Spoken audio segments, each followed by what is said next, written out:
Alright guys, so I'm taking the lifted CRV back to 12 Street Autos where I get some of the work done when it comes to the welding and stuff that I don't have right yet because my buddy that welds, Scott, is busy, and hopefully by next month I'll have my own welder if everything works out and start practicing more. But I am not about to weld on my toe brackets by myself yet, while I'm still so you know, such a greenhorn, green thumb, whatever you want to say. Sorry, you're gonna hear some of that vibrating over there too from it.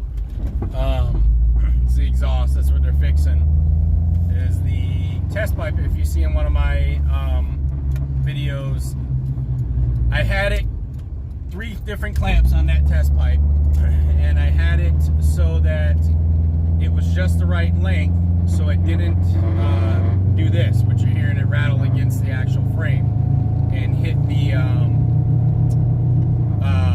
last hanger over there, hit the subframe, like hit against the sway bar and the subframe and everything. And I'll also still do a video on why I put subframes back on my lifted vehicle, or sway bars back on my lifted vehicle. I'll tell you right now, but I'll do a video showing some of the things later. One is because I drive pretty quick. I tend to always drive right at what the speed limit's at, if not maybe a little over, you know, when I'm in Mexico. But yeah, that is annoying, as you guys can hear. That's gonna get fixed right away. They're gonna shorten that test pipe, but the reason with the sway bars is that the body roll was atrocious, and it's not as atrocious as that, and that's been getting worse actually. So I took that off, and then I also noticed that without a sway bar in my rear, when I had the True Heart trailing arm bushings, it was putting extreme strain on them when I was turning really hard. In fact, it actually popped one out of my trailing arm, kind of. It was like popping in and out. And then you could see the strain with it being lifted, that when you put it through a turn, that it was causing on the bushing. And I did not like that, so I went with White Lines Performance rear trailing arm bushings, and that was much better. And that helped out. And then I put my rear sway bars back on, and I was like, you know what? I got the quick disconnect arms for the rear. I'll just do that, and I'm gonna have to figure something out for the front, because definitely the front, they need to be disconnected when you go out there four-wheeling, because they hinder your flex quite a bit. But today we're getting the exhaust fixed, we're getting the alignment done, we're getting the toe brackets towed in, or welded in, because they tend to adjust and move. And I can tell you, usually when I swap them around to try to fit my rear subframe bars that come stock with the CRV, the alignment was much better. Now I've had to change it back around. I tried to eyeball it, and it definitely needs an alignment bad, like really fast. I always get alignment afterwards, but I was taking my time before when I had them swapped around so they would clear those bars. I was like, okay, it's not doing too bad. I'll wait till I can find someone that can weld it for like my buddy Scott for free for like a pack of beer or something. That's all he really wanted, and to hang and chill out, which is fun. And so right now I can't, you know, I mean, we got to be able to drive this thing. My wife drives it more than I do now. So we've got to be able to drive it, and it wants to sway in the rear all over the place if you hit the brakes a certain way or you turn it a certain way. Plus, that is fucking driving me nuts. That is way worse than what it used to be. So I'm assuming maybe it's hitting one of the frame bolts back there or something. But anyway, stay tuned. That should all be done. Test pipe should be fixed. The exhaust should be shortened back to where it should be. If you want to know what I'm talking about, go look at my last one where I was talking about the fitment of everything for the lifted CRV with the unequal length header. And then the alignment should be done, and those brackets should be welded in. I'll give you guys a good walk around of that, so stay tuned. Alright guys, so it's another day here that I didn't get a chance to do this right away when I was driving home after the shop.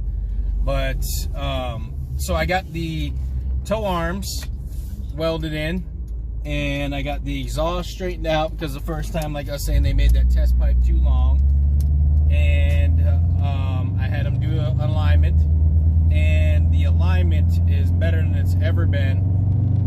The tow arms, everything corrected, everything for this 4-inch kit. That's my daughter. That's my little Bean. Say hi, Bean. And it corrected everything for this kit. And the only thing was the camber arms with the extended camber arm brackets. They were maxed out, at least safely, with the amount of thread. He's like, I probably could have went a little bit further, but I didn't want to push it. So that's up to you guys. But the camber was actually, instead of negative, it was a little bit positive out. Just a tad bit. I'll put a picture up here of the alignment. So you can't even notice it. Like, it doesn't look bad. It doesn't feel bad. So that's most. So, I mean, to get it perfect, maybe I'll be talking to Ben and see if, or a company, and see if maybe they can make a little bit extended rear camber arms for us. They go out just a little bit further. That would be something, an option to get it 100%. That'd be cool. We're driving right after a car wash here. Took it through the car wash, and gonna just driving around. Usually I do a run right through the highway. Normally I wash my cars by hand. You guys know if you've watched my channel. But I got shit to do today, and I gotta get it done. Or stuff to do today. So I gotta get it done. And I just want to take you guys for a ride and let you know. I know there's been a few people that showed this, but you can have a 4-inch lift kit, have your CRV on bigger tires, depending on what size you want to go, and drive anywhere. As long as you do everything correct, you can have a straight alignment. Everything turned out really good and smooth. As you can tell, I'm driving in here. I have my phone on the windshield mount, and it's not the best of windshield mounts. It's a pretty cheap one I grabbed. I got to get some better ones to do more footage for you guys. But if you notice, there's no more of that exhaust rattle in the beginning of this video. I haven't watched it at this time, so but I'm pretty sure you're going to be able to hear that exhaust rattle against the trailer hitch and different parts of the frame, and that is fixed now. So make sure you guys get the 1320 style unequal link header and do a catback exhaust, that they weld that pipe up in the spot you need it and measure it out, because that mistake really was a pain in my butt. But thank goodness they did the right thing and they didn't try to shaft me or charge me anything. So shout out to 12th Street Auto here in Sioux Falls.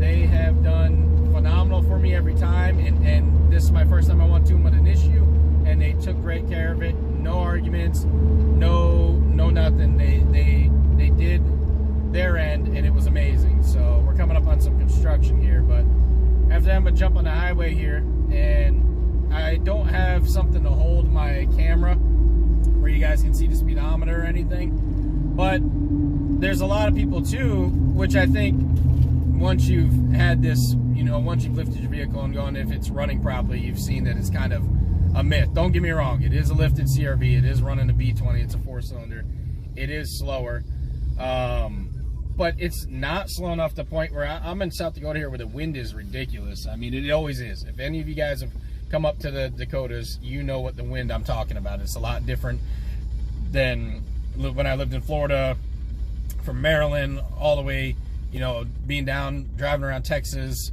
Alabama, all that. I mean, the wind here is just ridiculous because you have all the open plains. So if I can get up to 80 to 100 miles per hour, no problem if I needed to. There's no reason why you guys shouldn't if your CRV is healthy and taken care of and, you know, running properly. So we got construction going on here, so I'll probably end it editing this part of the video out. I don't know, we'll see. Because I have to sit here and wait, and it's on just a 2-lane bridge.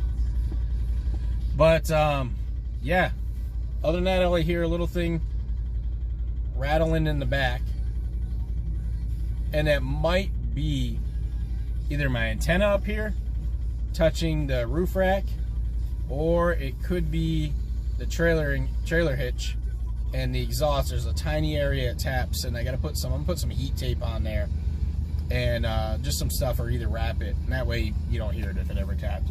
That's just a common problem with the aftermarket exhaust and the trailer hitch. I haven't heard too many people that can get away from that, other than doing a custom exhaust themselves, you know. I like the way this one sounds. This OBX sounds really good with the 1320 unequal link header. So I don't think I'll be doing a side exit unless I end up crushing this exhaust. We off-road, but now that this thing is pretty solid, I got to go over it, but I think should be able to take it up to that park I wanted to take it to, the Appleton State Off-Road Park, and I'm hoping that we can go. It's about a 2-hour drive. The only thing that sucks with that is if I can't get anybody to schedule to go with me at the same time, we're not going to be able to do anything really hardcore going through. It's going to have to be the easier trails, just because I can't risk getting stuck there and then have nobody pull me out because it's pretty far. AAA is not going to come get me. So we'll see on that. But yeah, this is taking a little bit longer, so I might chop this part of the video so you might see a little blip in the edit there.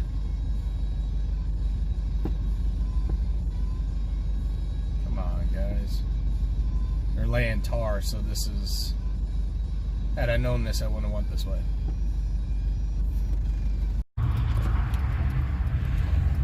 Alright, we're back.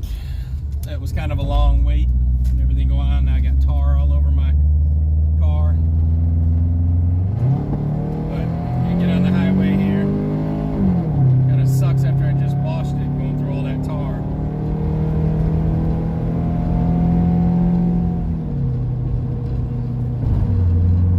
As you guys see, I'm going 60 on the highway right now, getting on the on-ramp. Guys in front of me going kind of slow. Getting on the off-ramp, sorry, or on-ramp onto the highway. But our speed limit right here is 80, so I'm getting up to 80 right now in the fast lane. And like I said, it's no speed demon or nothing, but it's not dying to do this. Is it going higher RPMs? Yeah, absolutely, because the bigger tires, the wind, all that plays in the factor here. But slow lane, and I'm going uphill too, so, and we drop down to 65 up here, so you're gonna see me slow or hear me slow down a little bit. But yeah, I wanted to say, I mean, you can jump on the highway, you can, as long as you do it right. This is a very trustworthy kit. The HRG Engineering 4-inch lift kit is a very well put together kit that we have, or Ben has, but you know, through feedback through me and a few other guys, absolutely, and then now his own CRV's got, as you guys can see, have really done well with. I can't thank him enough for his work and his time and everything he did with me too, and his patience, because like I said, this is also one of our daily drivers too, so I wasn't able to have it down as much and pull it apart as fast as some of the other guys, with having the kids, having to get them to school and different things, and my wife to work, and excuse me, everything. So it wasn't like just my project only. It was my project / daily driver. Now that's going to change here in a little bit further, or soon. So there will be a lot more off-road. 2021 is going to be I'm hoping, as long as no crazy stuff happens, this year's been weird enough, it's going to be a fun year. I hope, anyways. So yeah, I just wanted to show that video on here and take a drive. Honestly, I just wanted to take it for a drive because I like driving it, and do that. And man, I can hear tar just flinging off my tires still, even after getting on the highway. Another thing, the one last thing that I'm going to throw out there that I've been talking to Ben for the past few years, and I've talked to a lot of guys doing lift kits on other things, and shops that do lifted vehicles, and I really believe that this thing, the final notch in this kit, or to an adder, you don't necessarily need it to drive, but would help a lot, especially with the wear and tear in the front end suspension and the feel of when you take off and your wheels pulling out, is a form of traction bar. You know, for here, you're not so much worried about wheel hop as stabilizing the front part of the vehicle. I feel that that is something that definitely needs to be addressed, and I'm hoping that Ben at HRG at some form makes a kit, because I just think it would be perfect for him to do that, to mold with his kit. Something that goes around and also will fit with the skid plate too. There's a way that you can drop it down and make it work, and I'm sure he can do it.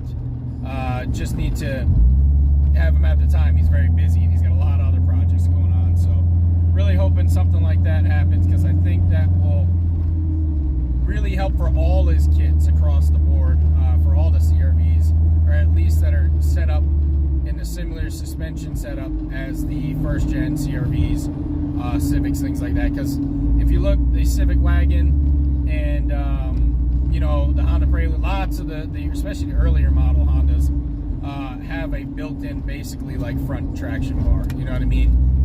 Is like around 92 and up is where they stopped having those, a form of those in there. But if you look, and it's more, they call it, I believe, like a stabilizer bar.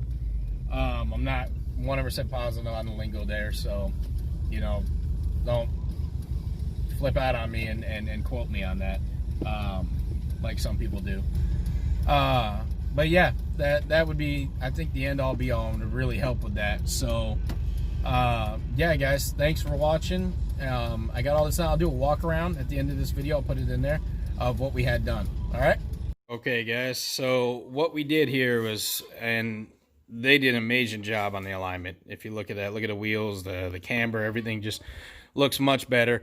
I mean, I'm proud of myself. I did it, you know, decent enough to drive it for a few months, because I was waiting on to get those brackets welded.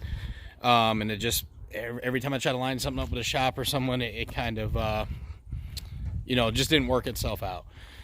So I did, you know, drive it without a, you know, official proper alignment, which is always recommended, and I would take that any day over what I did. But you can see how well everything lines up, and it drives so smooth.